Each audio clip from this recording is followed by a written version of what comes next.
Always Watching a Marble Hornets Story is a found footage horror movie where the scariest part is the sketchy audio and mouse sounds. A movie loosely based on Slender and even looser based on the Marble Hornets 5-year-long web series. Always Watching closes its eyes on the most successful points of found footage horror and hopes for the best. Where Slender actually gets less screen time than the only person of color in this overexposed photo of camera glitches. Keep those eyes peeled in today's episode of Cinema Autopsy.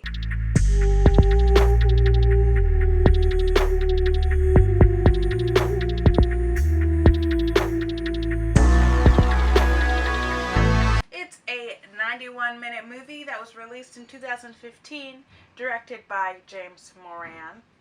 I would like to first off mention my stream might have been bad because I watched it on 3 different devices and it kept freezing in different parts, and I know for sure that it wasn't supposed to be a camera glitch. That I'll talk about later. But anyway, the movie starts out with shaky cam footage of 2 characters who we are introduced to and then we could just forget about for pretty much the whole movie. Jamie and Eli are running through the forest being chased by Slender and Jamie's heavy breathing crackles the audio on the handheld camera. Granted, I get it. I'm a heavy breather.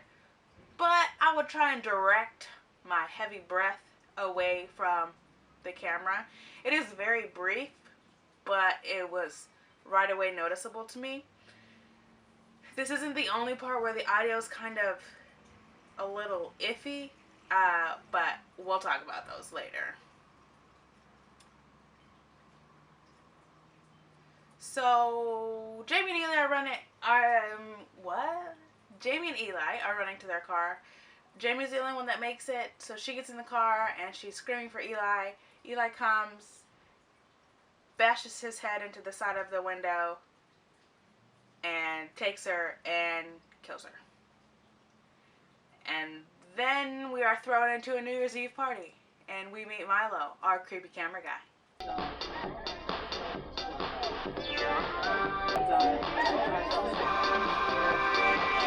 I'm doing New Year's resolutions. You guys got any resolutions? Yeah. I'm gonna marry this girl right here. You see this rock? Mary! Hey, Mary! You got any New Year's resolutions? Okay. I'm on the hunt for, resolutions. Are you ready? Oh, okay. If anyone has anything to say to this year, speak now or forever. But within that answer, we also see a lot of Blue Ribbon and Rockstar product placement. And let's be honest, make your money, but I just thought it was funny. I will say about the lighting of the party, I get it, it's a house party. In real life, you don't want to have lights blaring in people's eyes throughout, like, when they're trying to dance. But it did cast over, like, under eye shadows, so I was trying to remember people's faces because I figured that some of them would be in the movie later. The answer is no. None of them were in the movie later. But then Milo does find Sarah stealing Percocet from the medicine cabinet in the bathroom. Super classy. And she is the second of 3 main characters. And the light in the bathroom is very nice. We get to see all of Sarah's face. It's not distracting. And then we do eventually get to see all of creepy little Milo's face. And it's perfect. They do spend like a whole 10 seconds doing this weird sort of flirty thing where Sarah has an accent, like a southern accent, and Milo says it's hot, and Sarah's like, oh no, it's terrible. And it's that weird like, oh, I think your accent's hot, this is me flirting with you. But it's weird because then the rest of the movie, Sarah's obviously not drunk, so her accent doesn't come out. Milo. Yes. Man of the hour. So, what are your New Year's resolutions? New Year's. You have a really awesome accent. Oh no. Oh, it's so shitty. No, it's not. Oh, it's embarrassing. It does no, because it comes out every time I drink. And are you here with anybody or? No, nobody. I don't know. I would have tried to have them flirting in like different ways maybe. I would have done something like, are you a natural redhead? They say redheads are freaks in bed. Is that true? Can I see if the curtains match the drapes? That got kind of creepy. But I mean, it would go in with Milo's character, so it works. Because the next scene is him stalking Sarah. So he reveals that 6 months have passed when he's stalking Sarah. I missed it the first time and almost missed it the second. The subtitles actually say, "Alright, congratulations." No mention of time. So my hard of hearing ass was confused throughout the whole movie on how much time had passed. Did he just meet her at the New Year's Eve party and then they hooked up and then the next day he's like creeping on her? This isn't actually this isn't the first time subtitles have been wrong in movies, including this one. But this is the first time that I've actually come into contact where it actually like mattered. There is a little bit of reflective exposition when Milo gets home from his stalking escapade. He is talking to his dog Marty, and that poor dog is panting so heavy, and I don't know if they tried to fix the audio or they just left it or where the microphone was for this scene, but it was a doozy as far as audio is concerned. I did the usual, you know? Followed around like him. Why did you do that, Milo? I don't.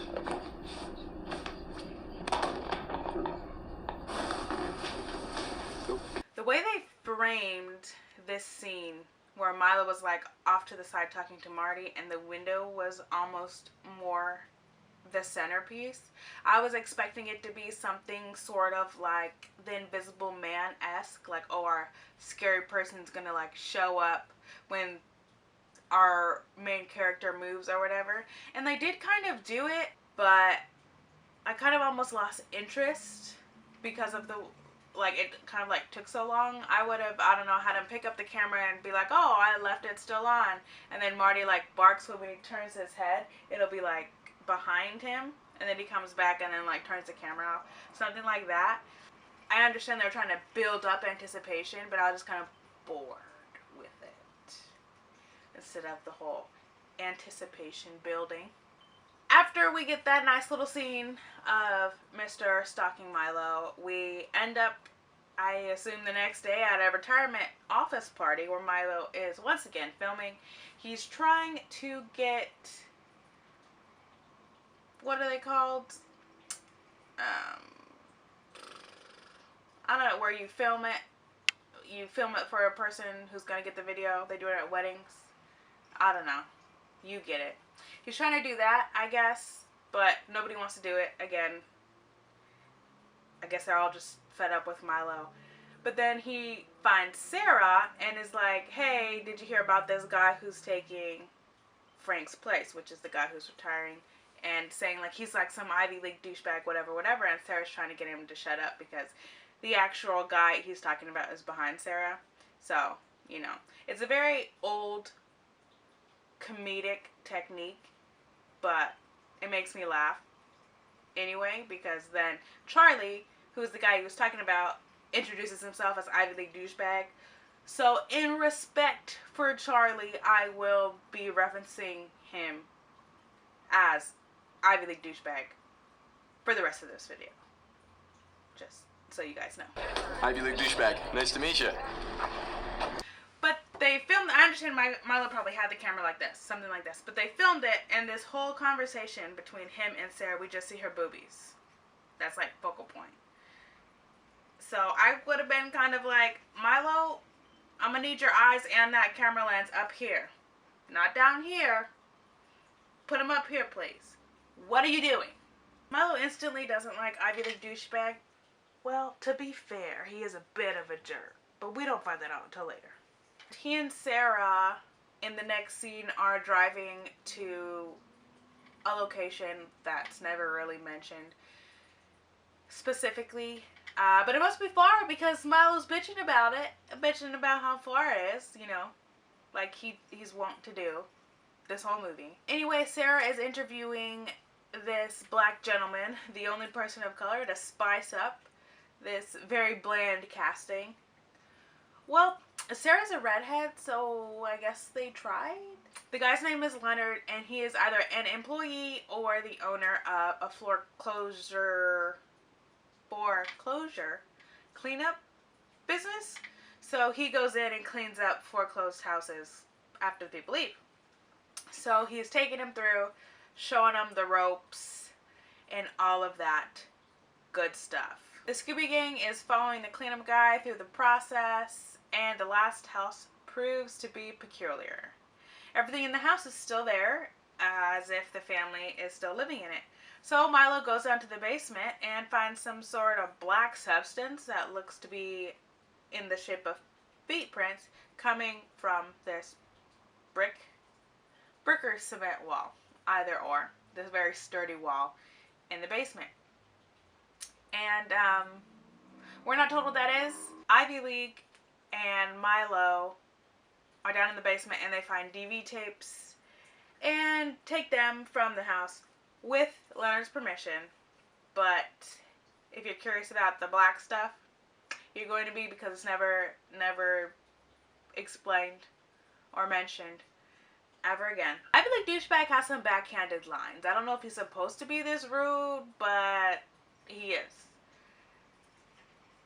The three main characters go to a bar with their treasured DV tapes that they found. Shooting the story, will you, Sarah? Look, you want to be a fantastic reporter one day, and I'm seeing that you absolutely have that potential. But sometimes you gotta learn to take what you can get. And also, he says, Sarah, you want to be a fantastic reporter someday, and I've seen you absolutely have the potential. Excuse me, I'm amazing. Killing a hill in Lexington County, Columbia, wherever the hell they are, killing it. Okay? He could have said something like, I know your goal is to be prime time. Like, dang, dude, you harsh, my man. It was either, to me, it was either written like that on purpose, which wouldn't really make sense to his character, or I'm being sensitive. Call me biodegradable because I break down easily. So after their little kumbaya at the bar, Milo and Sarah go back to the office to review the DV tapes that they found under the stairs in the attic. And Milo is complaining the whole time about how he doesn't want to do research. Well, he doesn't want to watch the tapes. But I'm kind of confused because I think that's his job. But, you know, hey, I might be wrong. He and Sarah get into an argument because they start talking about their very short-lived romantic fling, which I honestly forgot about, and this was like, what, 12 minutes after the beginning of the movie? Totally forgot about it because it made that much impression in my mind. And you find out that Sarah says that, you know, they're better off as friends. Cool. Milo, of course, isn't like that. Sarah exits screen left, and Milo follows her. So, I'm going to be honest. I'm not a fan of a starting relationship in a horror movie. To me, it doesn't make sense. It won't, unless it furthers the plot. But then, it'll be really hard to further the plot with people who just met. And then, like, that's it. I mean, there are those movies where, you know, one of them turns out to be some crazy lunatic killer, and that makes sense. But for it to be like a budding relationship, and then the plot of the movie not matter whatsoever about that relationship, I feel like don't put it in there. Just leave it out. But anyway, when they argue and storm off, of course, they left the video playing on the computer, and we get to see it because Milo is, of course, filming him watch DV tapes. And it is the daughter, Tara Whitlock, who I'll explain who she is in a second. It's her bedroom, and you see a shadow, and she says, "Daddy?" question mark, and the shadow kind of like goes away. That part doesn't make sense to me at all. If it's the dad, Dan Whitlock, the timeline is off where Dan kind of goes crazy. But if it's the Slender Man, the operator, then it also wouldn't make sense because in this rendition of the Slender Man mythos, you can't see him with your naked eye. So she wouldn't be able to react. There would be nothing for her to see to react to. So I'm confused. And then we do get some pointless interviews on the DV tapes that kind of show the Whitlocks, mainly Dan's kind of like descent into paranoia. Despite the pointless interviews, Milo does find footage of the Slender Man creeping at Tara's birthday party, like off in the woods, and he shows it to the team, the rest of the Scooby Gang. And while he's showing it, there's another clip of Dan and his wife Rose arguing, and Slender Man shows up in the background. So now at like 22 minutes in, we finally do get to see the Slender Man, or the operator, excuse me. After Milo shows the Scooby Gang the clips of the Slender Man, they head to the bar. A bar. Again. But not before Ivy League Douchebag makes an inappropriate joke about domestic violence. Because throw that in there, I guess. At the bar, Ivy League Douchebag kind of explain. They're talking about the tapes. So Ivy League Douchebag says, well, maybe Dan's a serial killer. I'm paraphrasing. Because he says most serial killers stalk their victims before killing them. But oof, it doesn't look too good for Milo, does it? I wish they would have done something with this, honestly. Milo's like creepy stalking of Sarah, and then this mention of like serial killers stalk. Well, I wasn't using that or anything. Jeez. Okay.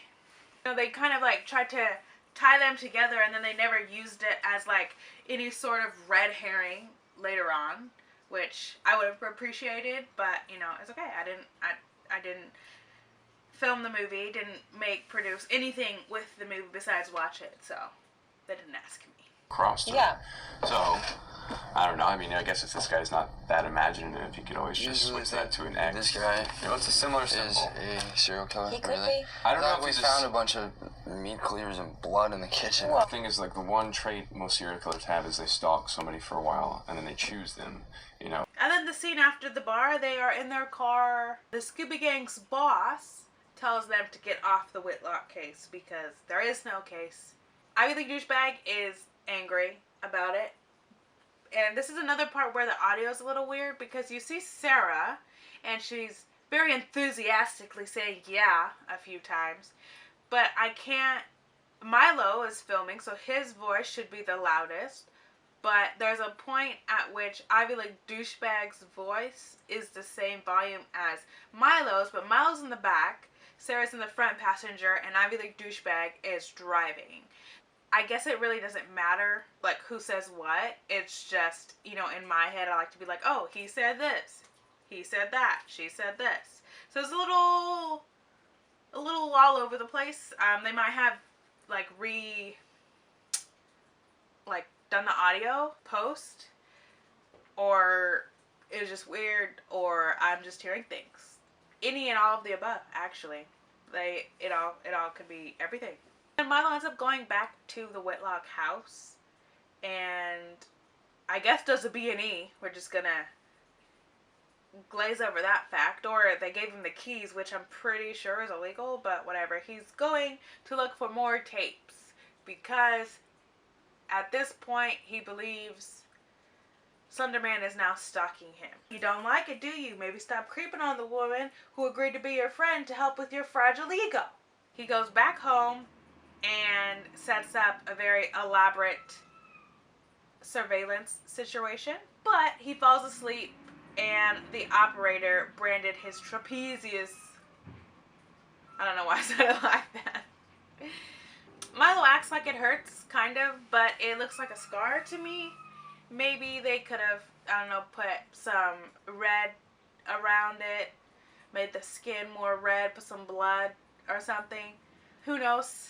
But then he hustles to Sarah's house in fear. He uses the hidey key because nobody was answering the door, and he finds Sarah and Ivy League douchebag in the bed together. Because, surprise. He actually really doesn't care about that. He's just freaking out.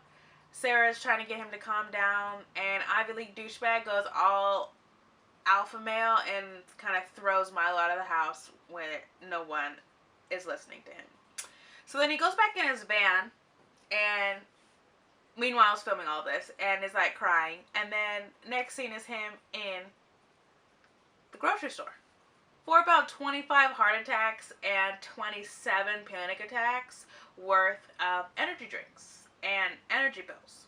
While checking out, he's like, has his little GoPro and is like filming the store to make sure the operator isn't by him, coming at him. You get it. And the cashier gets his attention very aggressively, I might add. It's like, whoa, bro, it's 0 dark 30 right now. There is nobody behind me. You can go back to your vintage adult movies later. Like, you don't have to come at me like that. Anyway, the cashier asks him how he's going to pay, and then bags the items he conveniently put on the counter next to the bags, so Milo can pan down and focus on them while he pays. I'm not mad at it. You gotta make your money, but I am gonna point it out. Even more glaringly obvious than the random TP of Pepsi. The Tecate was in there too, but it didn't really work with the joke. That didn't work, so there's that. Milo comes home and sees that Ivy League and Sarah are in his house, and they are watching his doctor take Sarah. Ivy League gets angry, of course, and tries to bodily do some bodily harm to Milo, but Slender Man shows up. So they skedaddle out of the house, and now, finally, the other 2/3 of the Scooby Gang know about the operator. The Scooby Gang head to a motel because reasons, and Sarah's taken the whole Milo's a stalker thing a little lightly. Ivy League and Sarah are also kind of acting like they're marked too, and at this point only Milo is marked, and they don't even know that if you are marked, that means that you're... I would have been like, sorry Milo, boo-boo, the only thing stalking me are my bad decisions, and obviously you. Period. Deuces. Milo then shows a video where Dan the Whitlock also has the mark of the beast. They filmed this a little bit better than Milo's, just because they showed his face a little bit more. And Dan didn't have to overreact so much like Milo did because it didn't really show his face at all. However, can we please get Dan the Man a shirt whose neckline was not stretched from sea to shining sea? You can go to Walmart and get them for $5, I think. I don't know. And it looks kind of crusty. With the evidence that Dan was marked, this kind of proves that Milo, at the very least, is a goner. And then Sarah comes over and kind of asks him, like, hey, bro, why you been stalking me? And we get his justification. He was making sure she was safe. After his piddly fart little justification, Milo puts a little bandage on the operator boo-boo. And the way they filmed it makes it look like they put the bandage on the wrong shoulder in different scenes, because they filmed it straight on, and then they filmed him filming filming a mirror, and then it was him on a projector. It was a camera filming a projector, which was filming a different part of the room. So it was like it jumped around a lot. I don't think it was ever put on the wrong side, but you could see it under his shirt, and it was just distracting. Like I said, it didn't look like it was bleeding, so I just would have just got rid of that whole thing. There was really no need for him to go to the bathroom to go put the little bandage on anyway. Nothing happened while he was not in the bathroom, so just cut it. Then Ivy League fell asleep, and then he woke up, and then he was marked, and Sarah didn't give any Fs. Any Fs, she gave 0. And so they go back on the road. Ivy League douchebag got a call from his FBI friend that there was a hit on Dan's credit card in Colorado, which I'm pretty sure is very illegal. Very. But I guess artistic license on that one. There's a missing persons poster very prominently in view when Milo is talking to Ivy League, while Ivy League is gassing up the van. The person on it is no one in the story. I would have put somebody from the story on there, like Jamie and or Eli from the beginning on that poster, just to kind of like tie it all in, because it was like right next to Ivy League's head, and I was instantly drawn to it just to see like, oh, is it a little Easter egg? Is it gonna be like a little fun thing? It wasn't. Yeah, I would have done it from somebody in the story. Would have tied it together very nicely. And I do have another qualm. You're gonna make a point to go to the gas station and put $6 in the tank. Like, I understand there is probably just like a prop fill up, you know what I mean? Like, they weren't actually like filling up the car. But then you want to try and block it.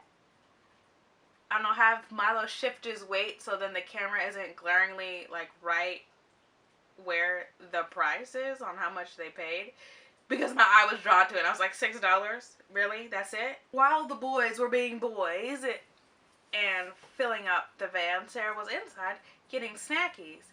And they're talking about her, saying, do you think she's okay? I would have asked that way before the hour mark, because she was showing little to no emotion.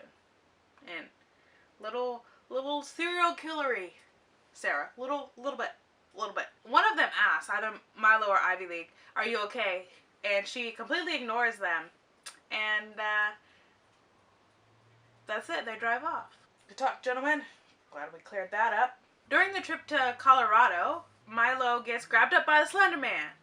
He knew that lights flickering and camera glitches were a sign of the operator, but he gets out of the mystery machine without waking up the rest of the Scooby Gang and uselessly paces in front of the van lights to try and figure out the problem. He doesn't take a camera, so you can't see Mr. Well-Dressed right next to him, about to snatch him up. I don't know how people can sleep so hard when their life is in danger. So yeah, I just stayed in a camper by myself, and it was in the middle of the farm, and after an hour and a half long panic attack, multiple checks to make sure the little door was locked, and my trusty pocket knife by my side, I finally fell asleep. But you best be knowing I was waking up at every cow fart and chicken sigh, okay? Your girl was not messing around. So anyway, Sarah wakes up, sees Milo gone, only for him to show up on her window and headbutt the window. Very reminiscent of Eli, but for whatever reason, Milo knocks out of the daze or whatever that he was in. Honestly, that was a really funny part. I started laughing because he like hits his head and acts like nothing happens. I want to know, though, why the operator let Milo go. Because he didn't let Eli go. Was Milo too creepy for the operator? Was he like, no, bro, even I have standards, okay? So anyway, we end up at another motel thing, and Sarah is finally showing some emotion, probably because now she is marked as well. So the whole Scooby Gang is marked to get snatched up by the Slender Man. Then she tries to take all of the pills that she has in her purse, which she's not supposed to have because she was going to Narcotics Anonymous or Alcoholics Anonymous in the beginning.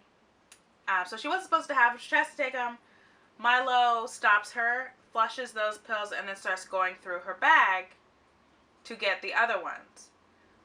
But while he's doing that, Ivy League goes all alpha male apeshit and starts beating up Milo. Because I guess he's going through Sarah's bag. And he's about to Stu Mocker Milo. But Slender Man doesn't want any of that. And forcibly Jedi mind tricks Ivy League away from Milo. Just because it's in Milo bag doesn't mean it doesn't want to kill him himself. So they flee to the van again and drive off. And then while they're driving, they decide that if they can't see the operator cannot see them. It's a very 2-year-old way of thinking. So they shut off all the cameras.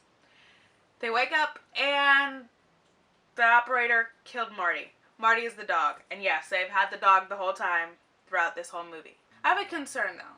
Milo buries Marty in like the forest with a collapsible shovel an hour and 6 minutes into this movie, and it is only solidifying my belief that Milo is an up-and-coming Ted Bundy, okay? So the gang finally makes it to their final destination of the movie and of their lives. Well, the characters' lives, excuse me. Well, that got dark. Actually, that's a lie. So the gang finally make it to the destination in Colorado, which was a house, only to see it burnt down.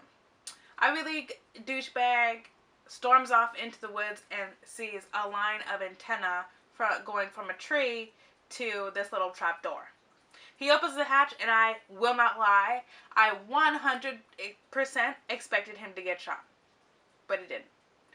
And then down there, they find out that the Whitlocks were still alive, and that Mrs. Whitlock, Rose, is still alive in an institution. So Slender Man possessed Dan, the dad, and he killed Tara, the daughter. He tried to kill the mom, but the mom yeeted him down the stairs and killed him, and then she set the whole house on fire. So they go to the institution where she is and try and talk to her, but she is very obviously not there, I guess is a good way to say it. So she was just singing off in the corner by herself, but Sarah tries to talk to her, and Rose sees the Slender Man mark on her arm. Absolutely bananas. So they leave and move to the final location of this movie and of the characters' lives. Spoiler alert, they all die. They go to the last location, some sort of cabin, where they make their last stand because the operator is a-coming. Milo realizes if he kills himself, Sarah and Ivy League can go free, so he pulls a perfectly made noose from Narnia and puts it to use. The rest of the gang think it works until Slender Man uses that Uno reverse card and dances Milo's meat suit around like a marionette. So everyone dies, anticlimactic. There's one last scene though where it shows us how Dan got the camera. He got it at a garage sale and mentions that he watched the video of 2 kids getting chased in the woods by a guy in a suit. I could have done without that. They were trying to wrap it all together, but it just didn't really work very well for me. This movie and movies like it are exactly why I will never look at video or photos of used items except for mine or my family. Not today, Satan. My mom picked up a book at a thrift store once, and photos fell from between the pages. I about had a panic attack, causing a big old scene in the middle of a thrift store on a Tuesday afternoon. You got the wrong one. I don't mess with that. Tell me what y'all thought in the comments. And don't forget to like this video and subscribe for more content like this. Bye!